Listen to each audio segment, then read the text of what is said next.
السلام عليكم ورحمة الله تعالى وبركاته، والصلاة والسلام على رسول الله. اليوم إن شاء الله غادي نشارك معكم الرفيسات. ما درت الفينو والفرص، عجنتهم وخليتهم، غطيتهم وخليتهم يرتاحوا مزيان حتى طلق العجينة راسها. هنا عندي واحد الفروج بلدي، قطعت البصلة وغادي ندير العطرية، السكينجبير والخرقوم والبزار والملحة.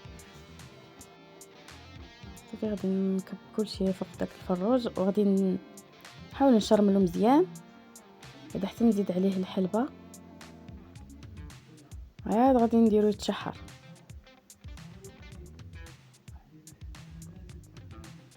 هنا غادي ندير زيت الرومية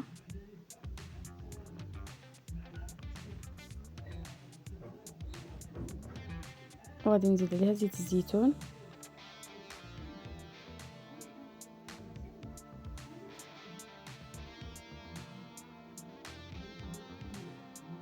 صافي حطيتو على البوطة حتى تشحر مزيان. عاد غادي نزيد ليه الماء. هنا راه غادي ندير هاد الغراف كبير ديال الماء وغادي نزيد الثاني، غادي ندير جوج غراف كبار. كما كتعرفوا الدجاج البلدي كيبغي الطياب، ولكن هاد الفروج راه ما كبيرش بزاف، غير صغيور دغيا طاب وداك الماء راه شرب وعاود زدتو. هنا غادي ندير معلقه ديال السمن الحر.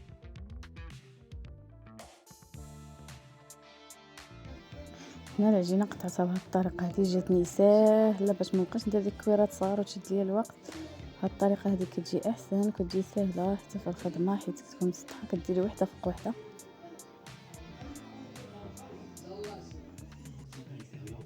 كما كتشوفوا الشكل ديالهم مدور وصغيور. غادي نرشهم بالزيت وغادي نجمعهم كاملين في واحد الاناء بحال هكا، راهم كيتلاصقوش حيت مرشوشين بالزيت مزيان.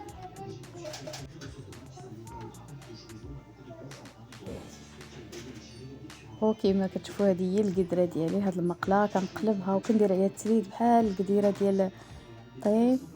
المهم انا كندير المقله اللي بغى يضحك عليا يضحك، راه كيما شفتوا مخليها غير التريد ولات كحله محروقه، داك الخبيز ديال الزيت والعافيه كتولي محروقه بحال هكا.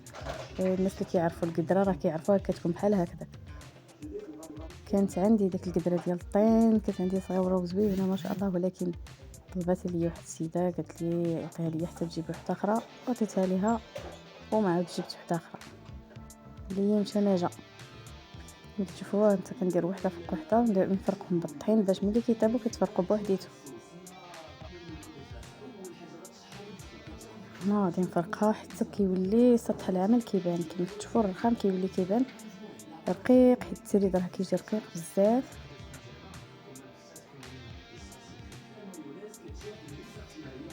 غادي نرش داك المقله بالزيت باش ما تلصق لياش التريده ديالي ونحطها عليها بحال هكذا، بحال القديرات الناس اللي كيمشيو للصيف فاس راه تكونوا كتشوفوا داك القديرات مقوسين وكيحطوا عليهم التريد. صراحه كيجي عليهم حتى المسمن، كيجي عليهم زوين. ناس الجبال كيديروا المسمن فوق القدره حيت كتكون رقيقه، غير كتحطها كطيب في البلاصه وكتقلبها على الجهه الاخرى فكتبدا كتنفخ وكتفرق وحده على وحده.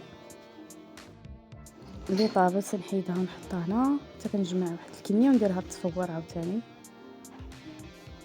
كما كتشوفوا كتنفخ كتفرق وحده على وحده.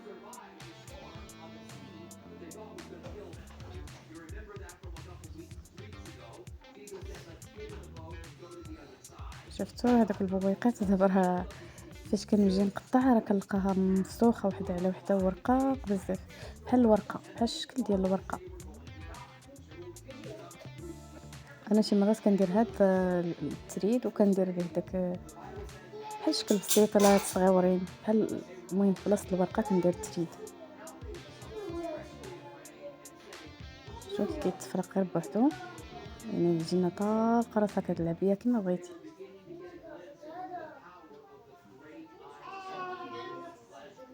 صافي غادي نكمل الكميه كامله بحال هكذا، كنخبزو شتي كتفرق وحده على وحده. الكميه اللي خبزت غادي نديرها تصفور. ضروري هاد المرحله ديال التريد كيتفور حيت هو كيكون رقيق بزاف. الا ما فورتوش وسقيتوه بداك المرقه سخونه راه كيتعجن كيولي بحال العجين.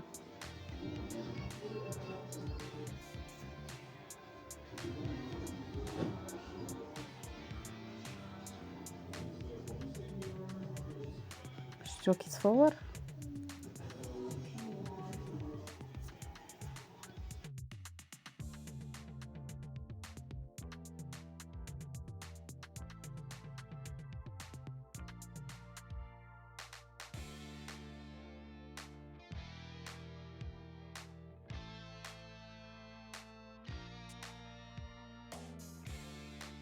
هذا هو الفروج ديالنا طاب، ولكن كيما شفتوا المرقه راه شربات ضروري غادي نزيد المرقه.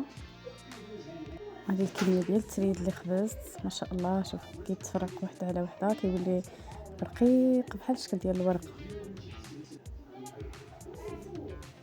كيتفرق بسهوله حيت فرقته بالزيت والطحين. شوفوا شحال رقيق. هنا غادي نقطعوه، هكا بالموس.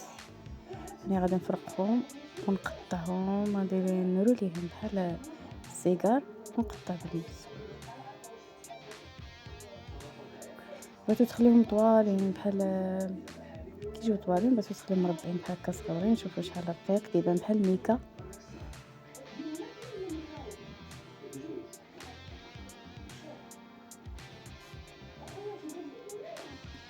هذا هو الشكل النهائي ديال التريد ديالنا. نتمنى يعجبكم. الى فيديو قادم ان شاء الله. شكرا لكم بزاف.